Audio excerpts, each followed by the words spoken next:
Well, hello and welcome back to Around the Museum with Diane and Joe. And we've got a slightly calmer, quieter one this time. We're not running around the museum looking at stuff. We've actually pulled a few specific fossils out to have a look at. And we've also just gone for the wander around Sainsbury's car park just outside because we specifically wanted to find some planty things or living things to talk about, because what we have here is one of the world's largest collections of fossil thorns. In fact, from our knowledge, there's only two collections of fossil thorns in the world. One of them is here, and the other one is Creation Research Australia. So That's right. it's Yes, quite a unique and quite a special and quite a spectacular thing, really. So we've got some thorns from the States. We've got some, or actually from Canada. Actually, we've got some thorns from the UK and some thorns from the States. These ones, so they all have a different point to them, no pun intended. And we've actually got a chance to talk about not only the implication that these thorns, fossil thorns, have, but also about thorns and things and how they came onto the planet in the first place. Now, Diane, this is the first ever fossil thorns that we found. They're pretty cool looking, pretty spectacular. Yes. So these were from Nova Scotia in Canada, found by John Mackay in 2009, 2011 kind of time. And you've got this central mid sort of stalk, and then you've got these thorns which come off of the side. They're very clearly thorny-like structures that stick out. Now, let's start by talking, Diane, about what a thorn actually is, because botanically there are thorns and there are prickles and there are spines and all sorts of stuff, right? And when because these have got a really important biblical point to them when we talk about that later, but we have had criticism in the past that these aren't actually true thorns. So we need to discuss first and foremost, what is a thorn, what is a prickle, what is a spine, what's the botanical difference, and then when we come to the biblical emphasis, what's the point with those, basically, is there any difference between them? So we've actually got three examples of these here.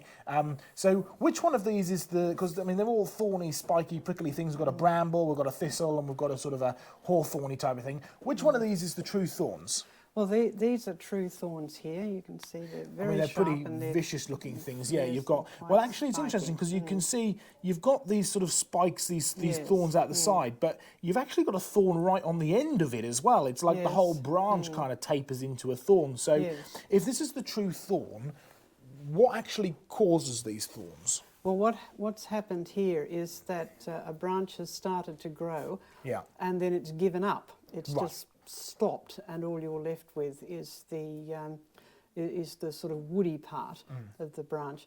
Now, in some of these also, the leaf bases have started to grow. I can see where the leaves. Some of the leaves have but they've just carried on and then stopped. So they're like leaf. So failed branches and failed leaf bases are classic thorns. Right.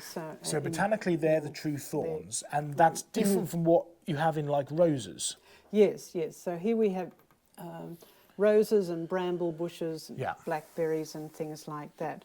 Where here we've got a whole lot of spiky things projecting out from the side of the classic stem bramble thorny things. Yes, that's right. So yes, in common language they're called thorns. That's perfectly reasonable to say that.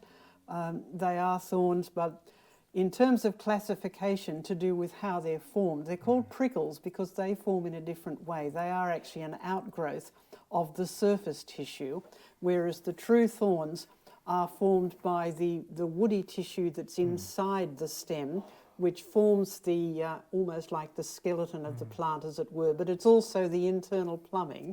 Right, so it's actually got the tubes, the xylem and the phloem, which help the plant to grow and take nutrients up and take sugar down. That's right. That's actually, they're an integral part of these spiky things, whereas these don't have any of that vascular tissue, the tubular tissue. This is equivalent to a cancer, is that the kind of thing? Yeah, it's an overgrowth. It's a disturbance of growth. And in fact, both of these things are disturbances of growth. In this case, you've got overgrowth. Plants do have tiny little hairs on them. They're called trichomes. And people have actually studied the development of these prickly things. And they start out as just these minute little hairs that modify the surface properties of the stem. But they overgrow and they fill up with lignin, which is the very hard substance that you get in plants that makes wood tough. That's what's the toughness, and presumably this gets built up to the point that now they are pretty serious, spiky things. That's right, so that they'll do you an injury if you're not careful. Yeah, so it's interesting because the true roses, which I mean, it was even famous in Shakespeare. You know? Yes, that's right. Rose without a thorn. Yes. They're not truly thorns, botanically. So in terms of botanical classification, but that's just to do with how they were formed. Yeah. In terms of general plain English, right, they're thorns. They're thorns. They're sharp, spiky things that stick out the side of the plant, whether it's a true botanical thorn or whether it's a prickle. Yes. They are still thorns, according to what Scripture talks about thorns. Yes, and these are also a disturbance of growth, but here we've got growth that's sort of undergrowth or lack of growth, where something starts to grow and just gives up. So either way, you end up with something that sticks out that's hard, but it's a disturbance of growth. So you've got undergrowth, overgrowth, and then we have what are referred to as, well, these are the thistle, but thistles don't have thorns or prickles, they have spines, which is something different. So, so if you get prickly weeds in your garden, some of them have spines or little spikes that stick out of the edges of their leaves. Now they form in the same way as these ones that are where the disturbance of growth has happened, and you've got the vascular tissue, that's the internal plumbing. Has formed the structure of it, but here the internal plum it's the leaf veins. Now we're all familiar with those, and if you flip it over, you can see all the structure, can't you? See the leaf veins, and you can follow them out to the edge. Now, if the leaf veins and the green tissue in between don't match their growth completely, the leaf veins will end up sticking out the edges. And that's what happens with those really spiny, thistly weeds that where they're just a sort of row of sharp edges. Sharp edges. And that's right. You have to be very careful digging those up in your garden. Presumably, this vascular tissue, these tubes, the veins, they're made of a harder substance from the rest of the leaf because they've got to carry the nutrients and stuff. Is it like what's it made out of? They've got to be. They have lignin in their walls just to make them stiff and strong, and then that's what ends up choosing. In fact, I've just thought I've actually got another example of a spiny plant over here. This is perhaps one that most people are very familiar with. A really classically spiny plant, the old cactus here. So that's the same thing with these spines that have grown out, and they've ended up with these. I mean, they're pretty vicious, nasty things. You don't want to grab hold of them. And this is a fairly docile cactus, shall we say. You end up with some which are horrendously, but you also get cactuses that are soft. You do actually, and when they start forming spines, they're actually quite soft, and some of them stay soft for the whole life of the plant. Others dry out and become hard. Okay, well, before we go on to more about our fossil thorns, let's have a talk about the biblical point, right? What do we do when? Because I mean, thorns and thistles, they're bad, they're horrible, they're nasty, they're vicious, they're there. I mean, the prevailing claim, according to secular science, is that the plant evolved these thorns in order to protect itself. But in each of these cases, what you seem to have indicated is that they're all the result of a loss of information. They're all the result of a breakdown of the genome, whether it's broken down so it doesn't fully grow, whether it's broken down so the growth rate doesn't match, or whether you end up with a cancerous overgrowth which produces the prickles. So all of these appear to be certainly from a change, but it's not an evolution change. In fact, what does the Bible tell us about thorns and thistles and all spiky things off of plants? Well, in the beginning there wouldn't have been any because God declared the world, everything that he made was very good. Now, I've grown roses in the garden, and there was one particular one I had that had the most beautiful flowers. They were really fragrant and beautiful colour, but it had so many thorns I could not pick a flower without actually wearing a really thick pair of gardening gloves because the thorns were so vicious. You could use them as weapons of war. So that's not good. But we are told how they came into the world or when they came into the world, and that's particularly important in the case of our fossils. We are told that they were part of God's judgment And it was God's judgment on our first parents, Adam and Eve, after they rebelled against their Creator and disobeyed his clear instructions. And that was part of the judgment. God cursed the ground, and one of the effects of cursing the ground was that thorns and thistles, in other words, spiky, prickly things, off the side of plants would start growing. Would start growing. Yeah. Yes, so plants would no longer be completely friendly, if you like. There will be dangerous plants in the world.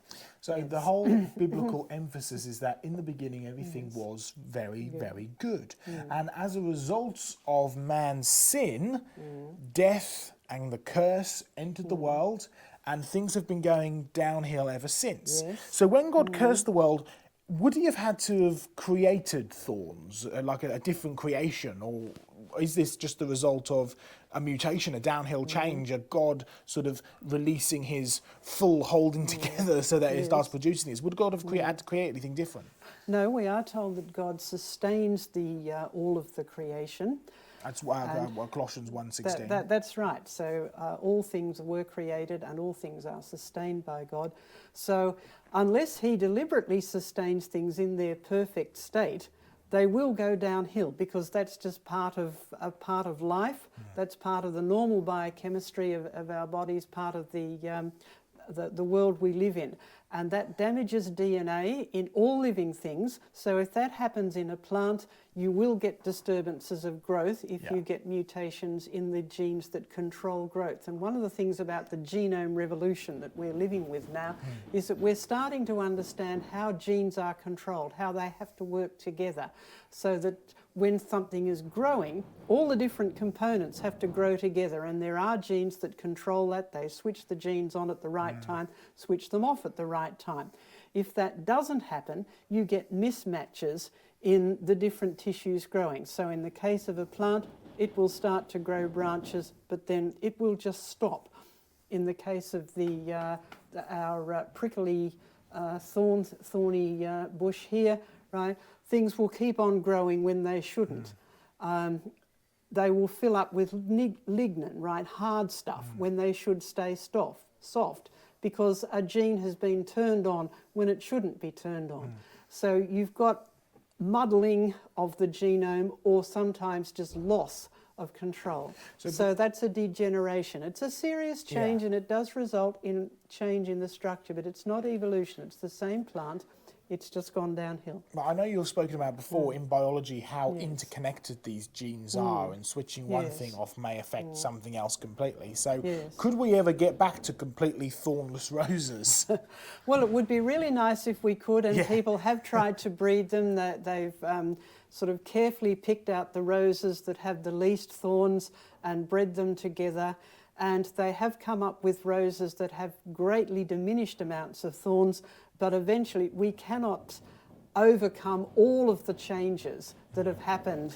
It's just too great. It's just too great, but then that's not surprising. The one who put thorns on in the first place, he was brought back as right. well. And you'll find that also, I've noticed that you can breed relatively thornless blackberry bushes, but the blackberries taste revolting.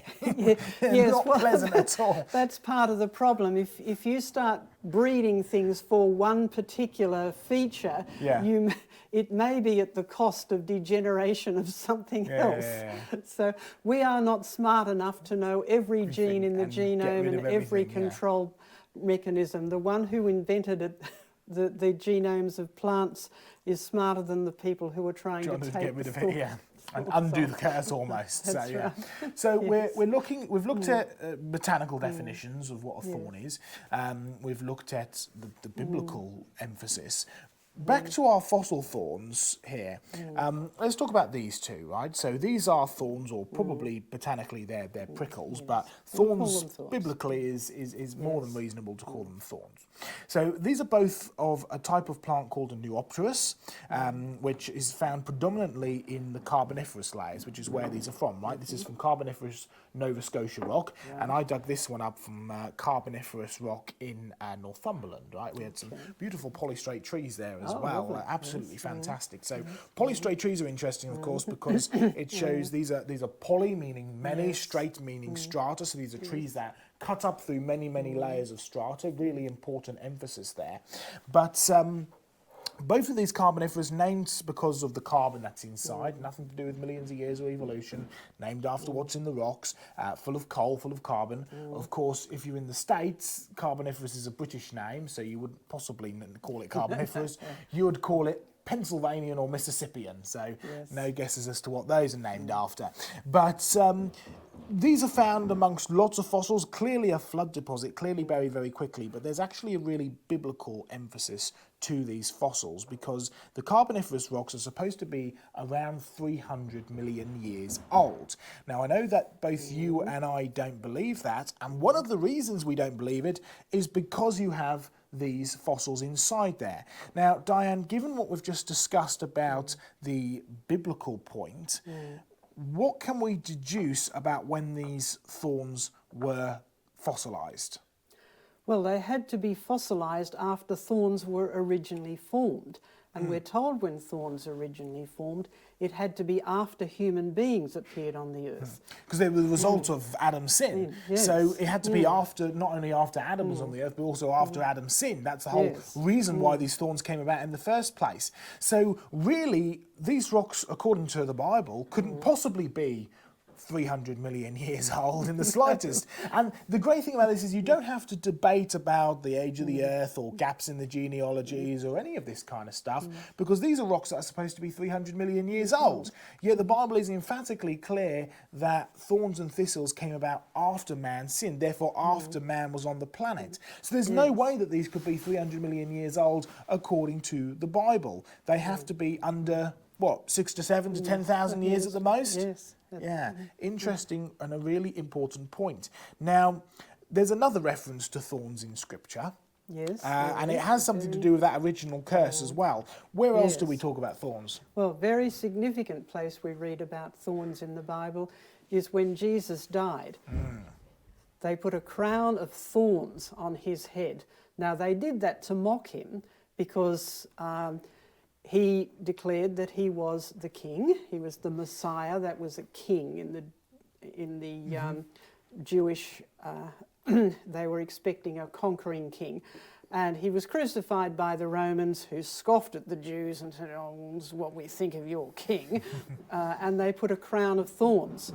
But even that was under God's control because he cursed the ground, and thorns and thistles were a sign of that curse, a sign that every gardener and every farmer would have to live with for the So there we have the sign of the curse on Jesus' head.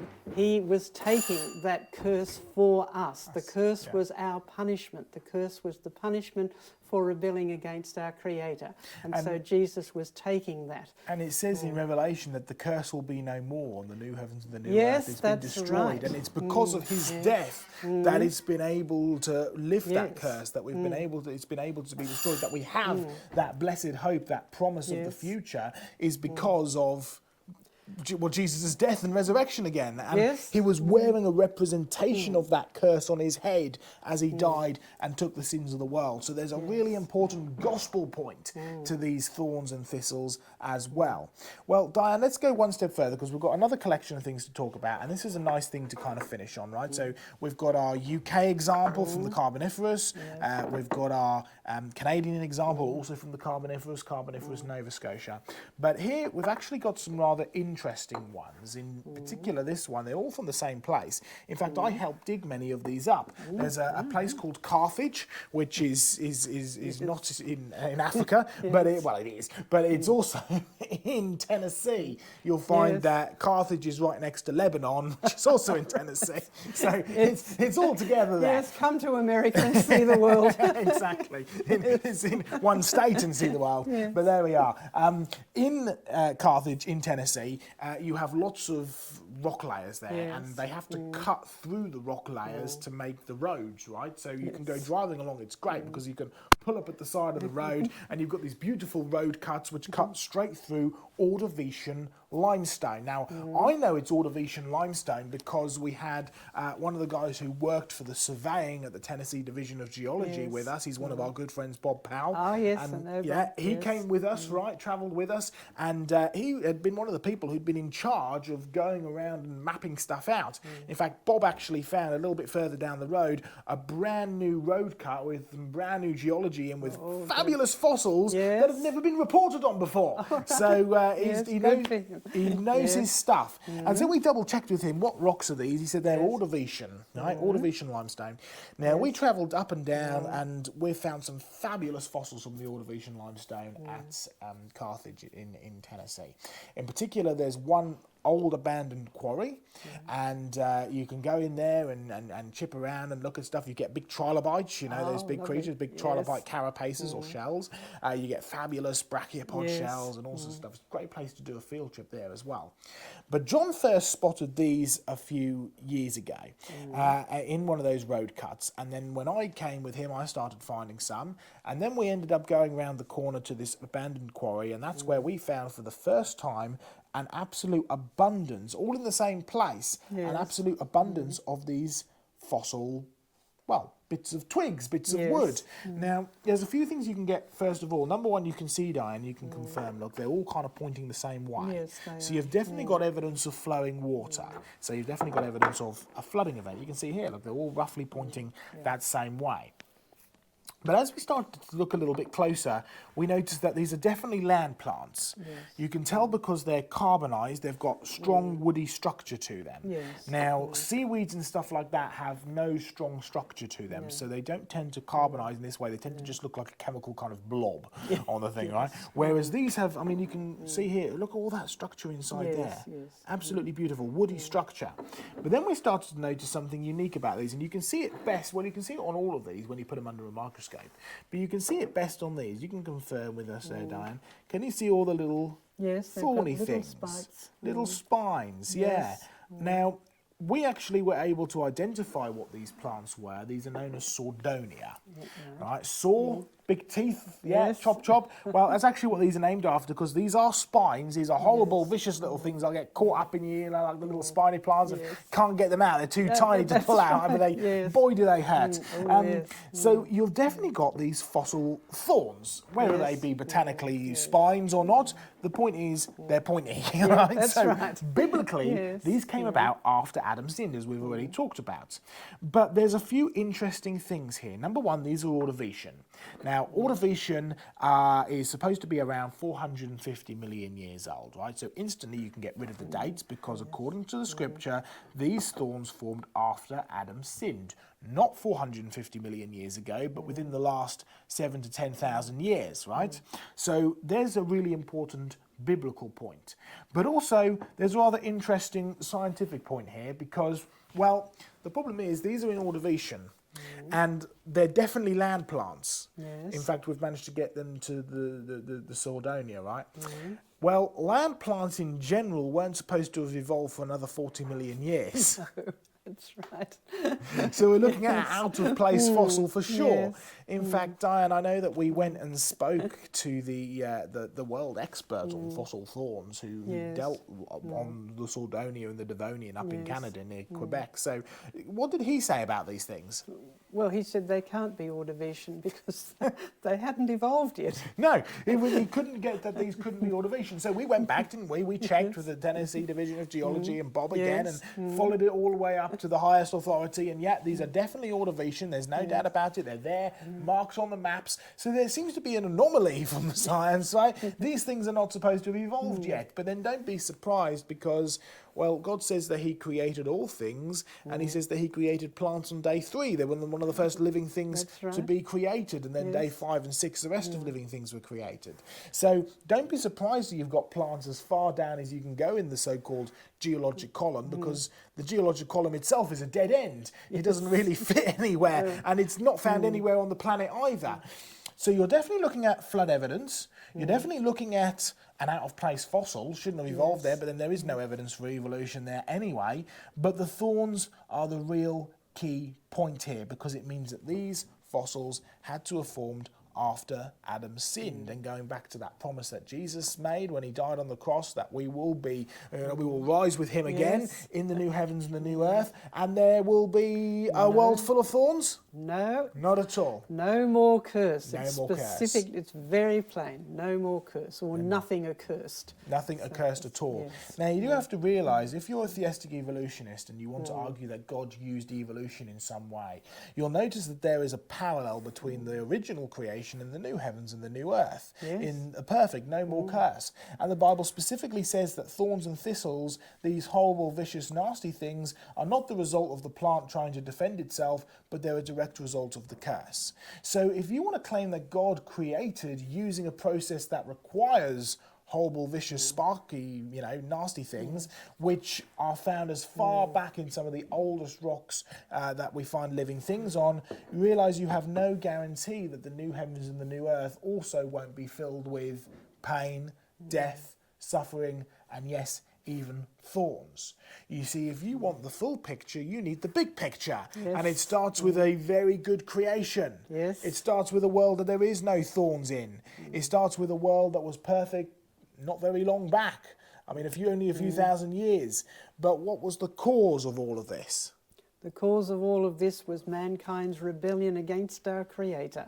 It started with Adam and Eve, and it's still going on because we are all the descendants of Adam, so we are all accursed, as it were. So don't you blame God. It's not his fault. He made a perfect world, and he put man in a perfect world as a perfect creation.